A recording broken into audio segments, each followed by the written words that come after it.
बच्चों, सारंग गुरु digital class में आपका स्वागत है। वर्ग दशम क्लास 10th में आज हम लोग रिफ्लेक्शन ऑफ लाइट, प्रकाश का परावर्तन चैप्टर पढ़ रहे थे। इसका ये दूसरा वीडियो है। कुछ बेसिक बातें हम लोग पहले पढ़ चुके हैं और आज हम लोग शुरू करेंगे परावर्तन क्या है यहाँ से। तो बच्चों, जैसा कि हम लोगों ने देखा है कि प्रकाश क्या है, हम लोग वस्तुओं को कैसे देखते हैं, आत्मदीप्त पदार्थ क्या होती है, पारदर्शी, अपारदर्शी और पारभासी, ये सारी चीजें क्या होती हैं, इनमें अंतर क्या है, इन सारी चीजों को हम लोग डिस्कस कर चुके हैं। अब हम लोग आएंगे परावर्तन पे। पिछले वीडियो में कई बार हमने इस शब्द को, परावर्तन शब्द को रिपीट किया था और हर बार हमने ये बताया था कि परावर्तन का मतलब होता है टकरा कर वापस आना। टकरा कर वापस आना। एक गेंद को अगर हम किसी दीवार पे फेंकते हैं तो वो गेंद दीवार से टकरा कर वापस आती है। जमीन पे फेंकते हैं, अगर वो टेनिस बॉल हो या फिर जो हल्की बॉल हो तो फिर से टकरा के वापस आएगी। तो इस तरह से टकरा कर वापस आने की घटना को हम लोग परावर्तन कहते हैं। इंग्लिश में इसे रिफ्लेक्शन कहा जाता है। ठीक है। अब बात आएगी कि हम लोग किसका परावर्तन पढ़ रहे हैं। केवल परावर्तन नहीं पढ़ रहे हैं, हम लोग पढ़ रहे हैं रिफ्लेक्शन ऑफ लाइट, प्रकाश का परावर्तन।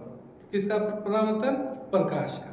तो अब हम लोग चले, परावर्तन वह प्रक्रिया है जिसमें प्रकाश की किरणें किसी सतह से टकराकर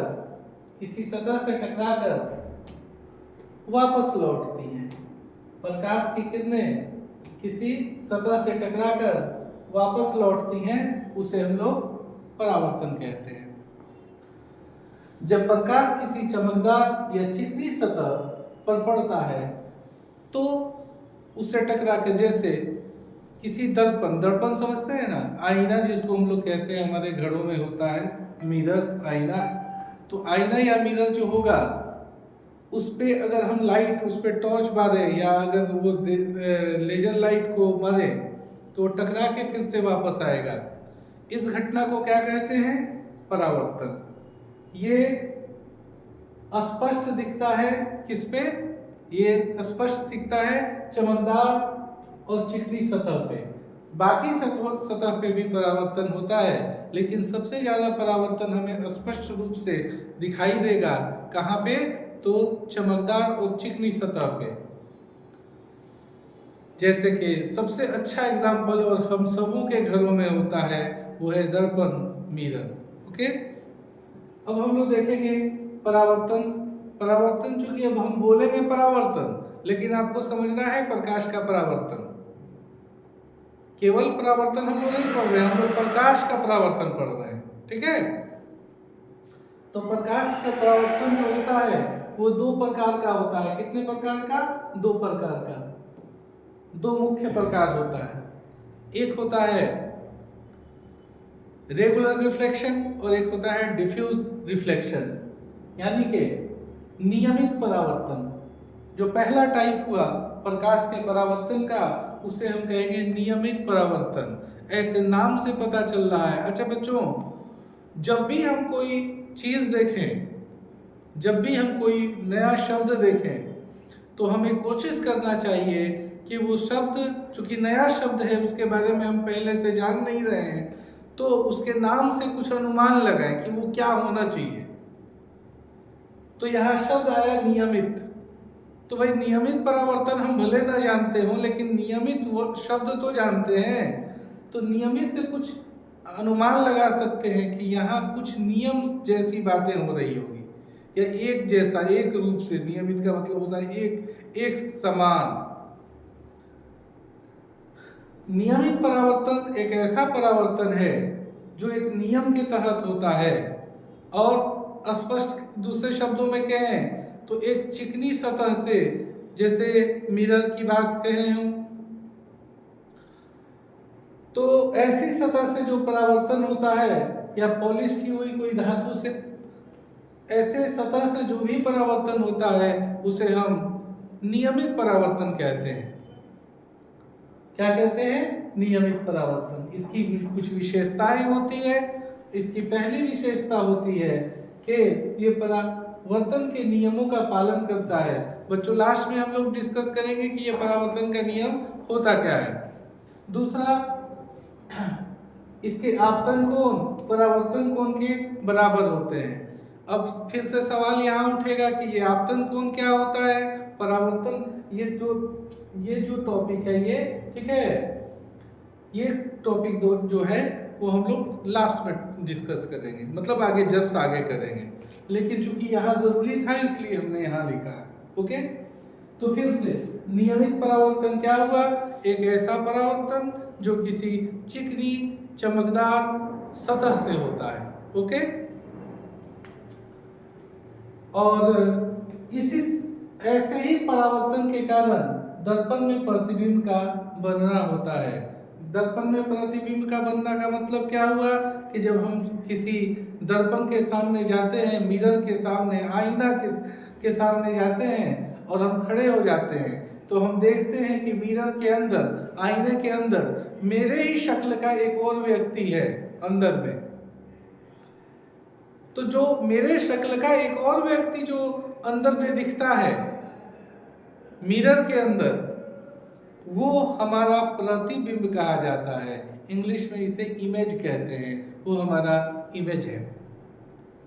तो इमेज का बनना नियमित परावर्तन के कारण ही होता है। ओके, शांत जल में अगर कहीं पानी शांत हो, उसमें अगर आप झांक के देखोगे तो आपको दिखेगा कि आपके ही जैसा एक दूसरा व्यक्ति झांक रहा है आपके दिशा में, नीचे से ऊपर देख रहा है। या पेड़ पौधा पानी के किनारे है तो पेड़ की का ही सेम टू सेम नीचे हमें पानी में दिखाई देगा उल्टा। तो ये सारी घटनाएं हैं, ये जो चीजें हैं, इन्हीं सारी चीजों को हम लोग इमेज कहते हैं। ठीक है, अब चले नेक्स्ट। दूसरा होता है इररेगुलर रिफ्लेक्शन, अनियमित परावर्तन, और इसी को हम लोग कहते हैं डिफ्यूज रिफ्लेक्शन। क्या कहते हैं? Diffuse reflection. ये क्या होता है? ये ज्यादा समझने वाली चीज है।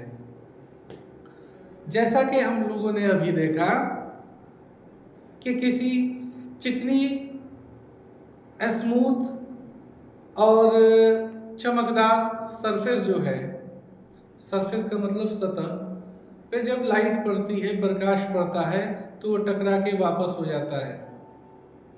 लेकिन क्या होता है जब किसी रफ सरफेस पे, खुरदरे सरफेस पे, जैसे एक सामान्य एक ईंट पे, एक पत्थर पे, पेन पे, ऐसे चीजों पे प्रकाश की किरण पड़ेगी तो क्या होगा?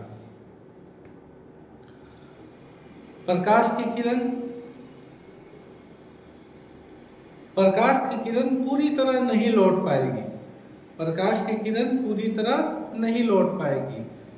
कुछ चीजें इसके द्वारा ऑब्जर्व कर ली जाएगी, सोख ली जाएगी, और कुछ किरण वापस लौटेगी। लेकिन सामान्यतः अगर इधर से आई है टकरा के तो इसे इधर जाना चाहिए, लेकिन ऐसा नहीं होगा। मतलब अगर ये सरफेस है तो जनरली ऐसे आकर टकराया और इधर जाना चाहिए। स्मूथ सरफेस पे ऐसा होता है, लेकिन अगर सरफेस रफ हो तो हो सकता है कि इधर यहाँ से टकराए और इधर ही चली जाए, कोई नियम को फॉलो नहीं करेगी। अगर बहुत माइन्यूटली, बहुत छोटे स्तर पे देखा जाए, समझ लो कि इसको बहुत जूम करके देखा जाए, तो पता चलेगा कि नहीं ये भी नियम का पालन कर रही है। लेकिन मोटे तौर पे देखा जाए बाहर से तो हमें लगेगा कि इसका पालन नहीं हो रहा है। और पहले केस में जो सरफेस था, जो सतह थी, वो प्रकाश के किरण का अधिकांश भाग को वापस कर दे रही थी। लेकिन डिफ्यूज रिफ्लेक्शन में बहुत सारा भाग ऑब्जर्व कर लिया जाएगा और कुछ ही भाग को लौटाया जाएगा।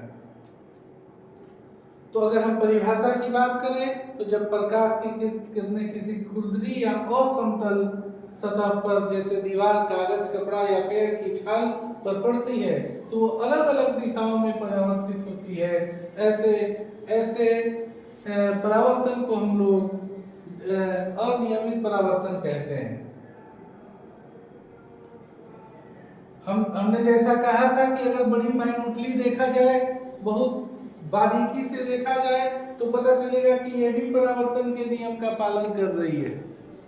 लेकिन सामान्यतः अगर मोटे तौर पे देखा जाए तो पता चलेगा कि ये किरणें क्या हुई, चारों तरफ बिखर रही हैं। इसका कोई पालन, परावर्तन के नियम का कोई पालन नहीं हुआ है। प्रकाश की किरणें अगर समांतर आएंगी तो टकराने के बाद भी उन्हें समांतर ही जाना चाहिए था। परावर्तन के बाद भी उन्हें समांतर जाना चाहिए था। एग्जाम्पल के तौर पे यहाँ देखते हैं, ये एक सरफेस है। अगर बहुत सारी किरणें आती हैं, टकराने के बाद ये फिर ऐसे जाएंगी। यहाँ देखिए ये सारी किरणें आपस में क्या है, समांतर हैं। जब ये लौटेंगी तो भी सारी किरणें आपस में समांतर ही रहेंगी, ठीक है। लेकिन इसमें ऐसा नहीं होगा। आएगी अगर समांतर तो जाते वक्त उनमें से सारी की सारी किरणें समांतर हो या ना हो, इसकी कोई गारंटी नहीं है। आप एक और बात सोच रहे होंगे कि किरण क्या होता है। ये किरण क्या है? इंग्लिश में इसे रे कहते हैं। प्रकाश के चलने के पथ को किरण कहा जाता है। प्रकाश के चलने के पथ को किरण कहा जाता है। अगर कोई प्रकाश ऐसे जा रहा है तो यहाँ पे एक लाइन खींच दिए, इसमें एक एरो का निशान बना दिए तीर का, और कह दिए कि ये क्या है, ये किरण है। ये एरो का निशान बताता है कि किस दिशा से किरण निकली है और किस दिशा में जा रही है, ठीक है। तो इस तरह से हम लोग नियमित परावर्तन और अनियमित परावर्तन देख लिए। अगला टॉपिक है हमारा नियमित और अनियमित परावर्तन में अंतर। सतह की बात की जाए तो नियमित परावर्तन के लिए चिकनी और समतल सतह की जरूरत होती है। अनियमित परावर्तन के लिए खुरदरी और असमतल सतह की जरूरत होती है। अगर परावर्तित किरणों की बात की जाए तो यहाँ समांतर और एक दिशा में, यहाँ पे एक चीज अधूरा है। यहाँ पे एक चीज आपको खुद से समझना है, या फिर हम एक्सप्लेनेशन में कह रहे हैं लेकिन यहाँ लिखी नहीं गई है। वो कौन सी बात है कि समांतर आने वाली किरणें परावर्तन के बाद समांतर जाएंगी और एक ही दिशा में जाएंगी। अगर वो पहले से ही समांतर ना हो तो उसकी कोई गारंटी नहीं है कि वो लौटेंगी, तो मतलब जिस रूप में आई है उसी रूप में जाएंगी। ये अलग अलग दिशाओं में बिखर जाएगी। अगर प्रतिबिंब की बात करें तो स्पष्ट और चमकदार, अगर अनियमित परावर्तन होगा तो अस्पष्ट प्रतिबिंब बनेगा। उदाहरण के लिए शांत पानी या फिर दर्पण, दीवार, कागज, कपड़ा इत्यादि, ये बहुत सारी चीजें ऐसी हैं जो। अब कुछ शब्द हैं जिन्हें हम लोग एक्सप्लेन करेंगे। वो शब्द क्या है? तो पहला शब्द है सतह। सतह किसे कहेंगे? यह एक सीधी रेखा है जो परावर्तक सतह को दर्शाती है। जैसे मिरर, ये जो लाइन है ना, ये इसको हम क्या कहेंगे? ये है हमारा, इसको हम सतह कह सकते हैं, ठीक है, प्लेन, मिरर भी कह सकते हैं, ठीक है। तो ये क्या हुआ, सतह हुई। अब इस सतह से क्या हुआ, यह एरो बता रहा है कि एक इंसिडेंट रे इधर से आई और आके टकरा गई। अब इस रे के बारे में जानिए कि ये रे क्या है, सॉरी उसके पहले एक और चीज जान लीजिए, ये सतह है, इस सतह पे एक सीधी लाइन खींच ली जाए जो इस सतह के साथ 90 डिग्री का कोण बना रही हो। किसी सतह के साथ 90 डिग्री का कोण बनाने वाली लाइन को हम लोग अभिलंब कहते हैं। किसी सतह के साथ 90 डिग्री का कोण बनाने वाली लाइन को क्या कहेंगे, अभिलंब कहेंगे। तो ये हुआ अभिलंब। सतह के आपतन बिंदु पर, आपतन बिंदु पे, अब कहोगे कि सर सतह पे तो यहाँ भी एक बिंदु है, यहाँ भी बिंदु है, यहाँ भी, यहाँ भी, यहाँ बहुत सारा, क्या यहाँ पे अगर कोई 90 डिग्री का कोण बनाया जाए तो क्या उसे भी अभिलंब कहा जाएगा? आंसर है कि कहा जा सकता है, लेकिन यहाँ पे कोई जरूरत हो तब। आप एक सरफेस पे कितने भी अभिलंब ड्रॉ कर सकते हो, कोई उसकी एग्जैक्ट मेजरमेंट नहीं है, आप जितना चाहो कर सको। लेकिन जहां के बारे में हम स्टडी कर रहे हैं, पढ़ रहे हैं, उस संदर्भ में अगर बात किया जाए तो आपतन बिंदु पे, आपतन बिंदु कहते हैं जहां पे प्रकाश की किरण आकर गिरती है। ये बिंदु जो है, अगर इसका नाम हम O रख दें तो बिंदु O जो है आपतन बिंदु है। और इस बिंदु पे अगर 90 डिग्री का कोई कोण बना दे जो सरफेस के साथ, सतह के साथ 90 डिग्री का कोण बनाता हो, उसे क्या कहेंगे, उसे कहेंगे अभिलंब। तो बच्चों ये हुआ अभिलंब। इंग्लिश में इसे नॉर्मल कहा जाता है, ठीक है। N से डिनोट करते हैं इसको, R से भी कई मामलों में इसको डिनोट किया जाता है। और ये सिर्फ एक चैप्टर नहीं, और भी बहुत सारी जगहों पे इसकी जरूरत पड़ती है, 11th में भी मिलेगा। अब बात करेंगे आपतित किरण। आने वाली किरण को आपतित किरण कहते हैं, इंग्लिश में इसे कहते हैं इंसिडेंट रे। आने वाली किरण को क्या कहेंगे, आपतित किरण, इंग्लिश में इसे कहेंगे इंसिडेंट रे। अगर हम परिभाषा की बात करें तो ये कह सकते हैं कि वैसी किरण जो किसी सोर्स से किसी बिंदु तक आती है या किसी सतह तक आती है, उसे क्या कहते हैं, आपतित किरण कहते हैं। इसी प्रकार जो यहाँ से लेके यहाँ तक, अगर इसका नाम A रख दें, इसका नाम पहले से O रखे थे, तो AO क्या हुई, आपतित किरण हुई। और O से जो B तक की तरफ गई, इधर गई, ये टकरा के वापस आने वाली किरण है और इसका नाम है परावर्तित किरण। क्या नाम है इसका, परावर्तित किरण। इसका नाम A, इसका नाम O और इसका नाम B रख दें। तो फिर से रिपीट करते हैं, जो मिरर की ओर आएगी या किसी सतह की ओर आएगी उसे हम कहेंगे आपतित किरण, इंसिडेंट रे। जो टकरा कर वापस जाएगी उसको कहेंगे परावर्तित किरण, परावर्तित किरण। जो टकरा कर वापस जाएगी उसे परावर्तित किरण कहेंगे। हो गया। जो 90 डिग्री का कोण बनाएगी उसको क्या कहेंगे, नॉर्मल कहेंगे। तीन चीजें याद रखिएगा। 90 डिग्री के कोण की जो बात कही गई है, ये कोई रेखा नहीं होती है, ये कोई वास्तविक रेखा नहीं है, ये काल्पनिक रेखा है। ये कहीं ड्रॉ, सिर्फ हम लोग किरण आरेख में, रे डायग्राम में इसको ड्रॉ करेंगे। फिर बात करेंगे आपतन कोण का। ये बहुत इंपॉर्टेंट बात है। आपतन कोण किसे कहेंगे, आपतन कोण को I से डिनोट किया जाता है। आपतित किरण और अभिलंब के बीच के कोण को हम लोग आपतन कोण कहते हैं। आपतित किरण ये हुई, अभिलंब ये हुआ।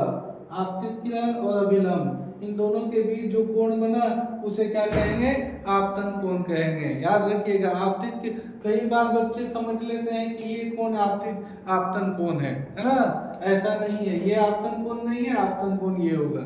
ओके। नेक्स्ट है परावर्तन कोण।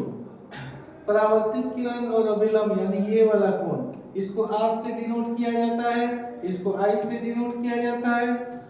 ये हुआ AO, ये हुआ, ठीक है। इसको इंग्लिश में angle of incident, angle of reflection कहते हैं।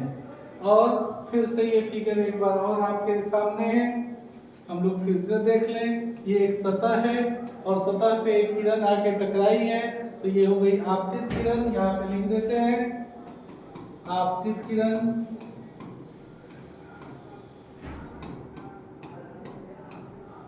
ये हो गई परावर्तित किरण।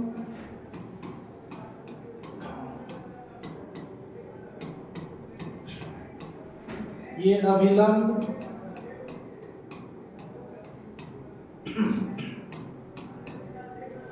ये अगर इसको मिरर मान लें तो समतल दर्पण।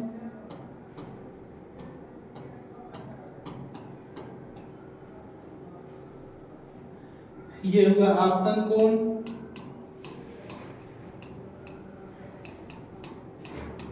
ये होगा परावर्तन कोण।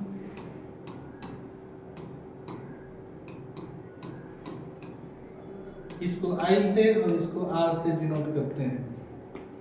इस प्रकार हम लोग इन सारे चीजों से परिचित हो गए। अब हम सीखेंगे कि इमेज का फॉर्मेशन कैसे होता है। अब हम लोग ये सीखेंगे कि कैसे प्रतिबिंब बनता है। उसके पहले हम लोग जाने परावर्तन का नियम। अगर हम परावर्तन का नियम जानेंगे तो ये सीख सकते हैं आसानी से कि प्रतिबिंब कैसे बनता है, क्यों बनता है, और भी बहुत सारी चीजें। जो प्रतिबिंब बनेगा उसका नेचर कैसा होगा। तो परावर्तन का नियम क्या होता है? पहला नियम, आपतन कोण बराबर परावर्तन कोण। यानी कि ये जो दो कोण है, अगर यहाँ 30 डिग्री का कोण बनता है तो यहाँ भी 30 डिग्री का कोण बनेगा। यहाँ पे अगर 70 डिग्री का कोण बना तो यहाँ भी 70 डिग्री का ही कोण बनेगा। आपतन कोण हमेशा परावर्तन कोण के बराबर होता है। दूसरा नियम, आपतित किरण, परावर्तित किरण और आपतन बिंदु पर अभिलंब। यानी अभी 3 हम लाइंस के बारे में बात किए हैं। यहाँ पे 3 लाइंस है, 1 2 3। ये तीनों जो होंगी एक ही तल में होंगी। क्या होंगी? एक ही तल में होंगी। अब यहाँ बात आती है कि एक ही तल में होने का क्या मतलब है। तीनों को आपतित किरण, परावर्तित किरण और अभिलंब, तीनों को एक ही तल में होने का क्या मतलब होता है। हम लोग कहते हैं incident ray, reflected ray and normal are on the same plane. तो ये सेम प्लेन में होने का क्या मतलब होता है, आइए समझते हैं। अगर हम इस 3 फिंगर्स की बात करें तो इस 3 फिंगर को लेकर अगर एक को आपतित किरण, एक को परावर्तित किरण और बीच वाले को अभिलंब मान लें, और अगर हम इसको इस तरह रखते हैं कि एक पेन को ऐसे रखें तो ये तीनों में टच ना हो, 2 में हो और तीसरे में ना हो। इस तरह रखें अगर इस तरह, तो 2 में टच हुआ, तीसरे में नहीं हुआ, तो ये माना जाएगा कि ये तीनों सेम प्लेन में नहीं है। सेम प्लेन में होने के लिए एक ही लाइन में इन तीनों को इस तरह होना होगा। ये देखो इधर रखे, अगर इन 2 पे रखे तो तीसरा अपने आप उसी लाइन में आ जाए, तो अब माना जाएगा ये तीनों सेम प्लेन पे है। यानी एक बोर्ड पे ऐसे तीनों एक साथ आ जाए, ठीक है, तो माना जाएगा ये तीनों एक ही तल में है। ओके, बस आज के लिए इतना ही। बहुत बहुत शुक्रिया, आप लोग देखें और इसका लाभ उठाएं। और आपको अगर किसी चीज़ की ज़रूरत हो, कुछ खास टॉपिक की या कोई डाउट हो तो कमेंट बॉक्स में बताएं। हम कोशिश करेंगे कि अगले क्लास में उसको भी कंप्लीट करें। ओके, धन्यवाद।